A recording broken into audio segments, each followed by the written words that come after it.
itu saya berharap di dalam musyawarah ini fokus buat kemajuan As'ad ke depan. Jadi,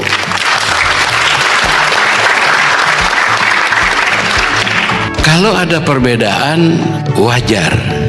Kita sama bini aja kadang-kadang bertengkar, berbeda. Padahal cuman soal gaji doang ya gitu ya. Ini kok kurang, pada kita udah bilang dipotong, kan kita punya urusan gitu ya. Bini nggak ngerti, dikiranya kasih yang sebelah kan begitu.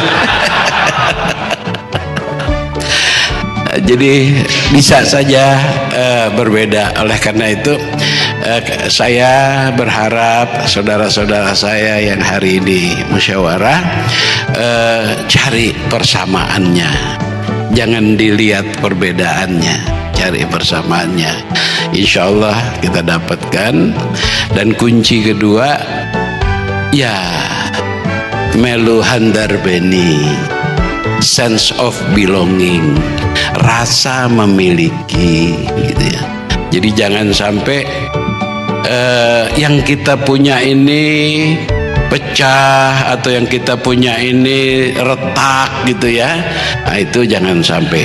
Kalau benjol-benjol dikit nggak apa-apa, masih bisa balik lagi. Tapi kalau udah retak pecah, susah jadiin satu lagi. Oleh karena itu sekali lagi rasa memiliki di dalam organisasi ini perlu kita tingkatkan.